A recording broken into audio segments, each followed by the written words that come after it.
Battles began from day one. Battles for domiciliary care allowance and carers allowance.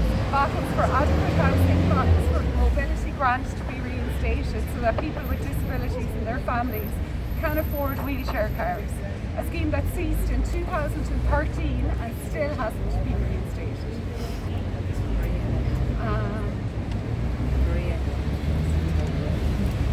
At the start, you have no idea where you're going to look or what to do. You learn very quickly that research, asking questions and asking again are the way to go.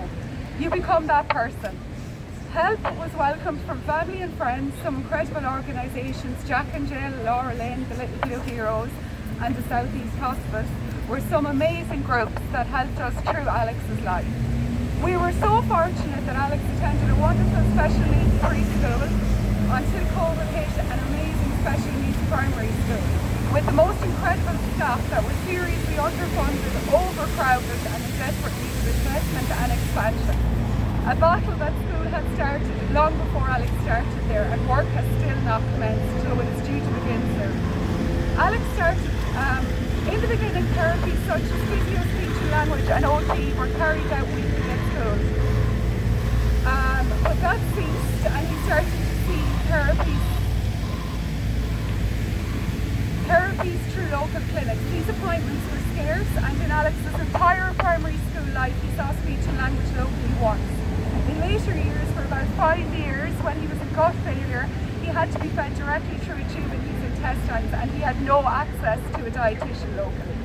Certain services in our country are very much postcode lottery. Respite being one, and while there is very limited respite available in Tipperary, Alex very quickly became too complex to avail of any locally. Certain medical beds are surprisingly another. A specific bed recommended for Alex was available to kids in other counties, but not in Tip, another battle for basic equipment. Most people who haven't lived the lives of carers and those with disabilities are not aware of financial pressures that make things more difficult. Alex's bedroom was essentially an ICU at home. His ventilator, feeding pumps, suction machines, O2 concentrator, electric beds, air mattresses, electric wheelchairs, hoists, cough assist machines, all running on electricity. Our electricity bills were crazy, and on the week that Alex passed away we got a bill for over €1,000, in contrast to this February's bill of €190. There are no subsidies for people with huge energy bills like this due to medical equipment. Heating costs are also a huge issue. Alex could not regulate his temperature. In winter, oil had to be on all the time, and on hot summer days, a fan to keep him cool.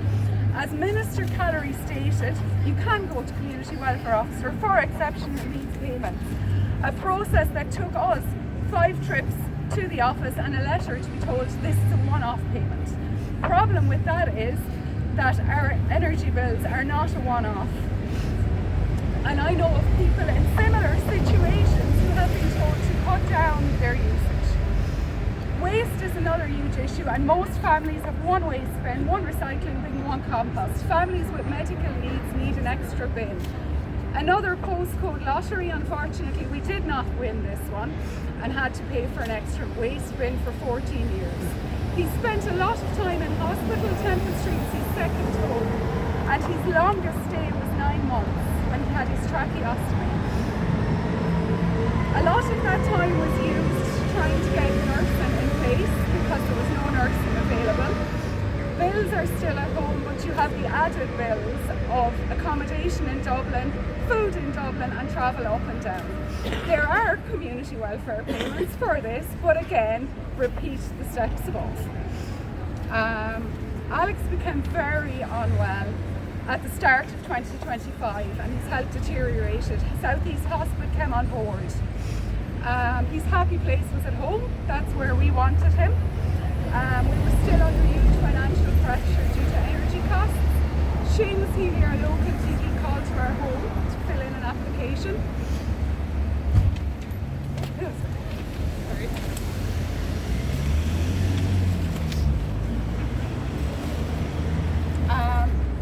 We asked him, this was prior to the budget, and we asked Seamus if he would invite members of government or TD to come and meet with us. And he did, publicly. It was on the Oireachtas TV. Not one contacted us, not one TD came to our home. Our beautiful boy passed away on the 28th of October. Our world will never be the same. We notified the Department of Social Protection of Alex's death a week later, and we were informed I would receive carers for 12 weeks. I am on half-rate carers for another family member and was told that would continue. My partner was told he would be reduced one child dependent. The day after I received my final payment for Alex, I received a carer's review form in the post. The following week, Michael received a phone call from the Department of Social Protection asking why he was only claiming for 2 children and where our 3rd child was now.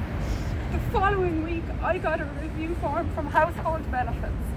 We have, as Minister Callery kindly reminded everyone, that those in need can apply to Social Community Welfare Officer for supplementary payments. We have applied for funeral expenses. That appeal is still underway 4 months later.